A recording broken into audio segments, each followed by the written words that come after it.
Hello students.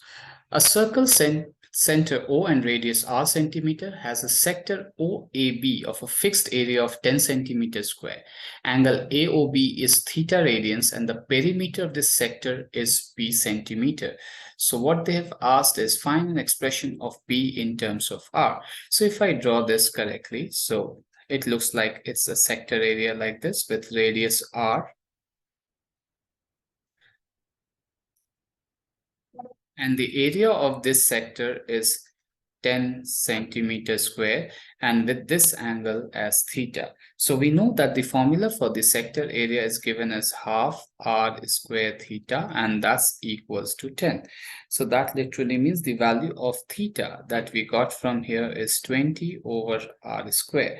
So if I'm talking about the perimeter of this section, so that should be r plus this arc length which is given as r theta plus this r. So that is equals to 2r plus r theta.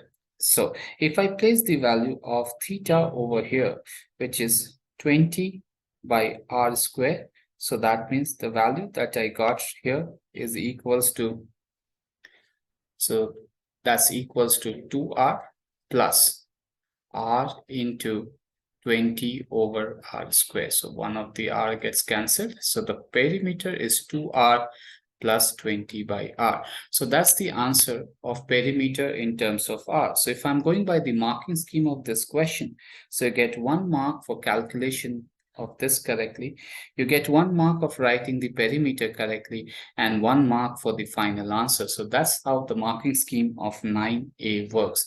Now if I'm moving on to the question 9b, says find the value of r for which the p has a stationary point. So the value of p that we got is equals to 2r plus 20 over r. So to get this stationary point, we need to differentiate it with respect to r. So that's dp by dr. So that becomes 2 and this is minus 20 by r square. So the formula that we used over here, if y is equal to x to the power n, so its derivative dy by dx is given as n into x to the power n minus 1. And to calculate the stationary point, we have to put dp dr equals to 0. So that means we got 2 equals to 20 over r square. So that means the value of r square we got is equals to the value of r that we got is equals to root 10, since the radius cannot be negative. Now, that's the answer for 9b. So if the marking scheme of this question works correctly, so if you put the differentiation, you get 1 mark for this. You get 1 mark for putting 2 marks for putting dp dr equals to 0 and calculating the value of r correctly. So now if I move on to the 9c part of the question, so it says that determine the nature of this stationary value. So we knew that the value of dp by dr that we got in the second equation was equals to 2 minus 20 over r square. So to get the nature, we'll make the second order derivative of this, which is d2p by dtr square. So since 2 being a constant is 0, and if I differentiate this again, so I got a positive value which is equals to 40 over r cube. So if I place r equals to root 10 in this equation, so second order derivative that we got is definitely greater than 0. So that means this stationary point is a point for minimum.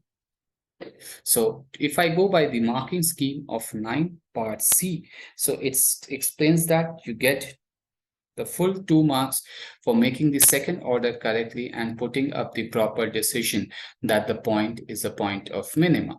Moving on to the D part of the question, it says, find the value of theta for this stationary value. So that means the value of the theta which we need to get for this stationary value. So in part A, we derive that theta equals to 20 over r square, and the value of r that we have found out is root over 10. So the value of theta that we got is 20 over 10, which is equals to 2, and you get 1 full mark for writing the correct value of theta. Thank you, students.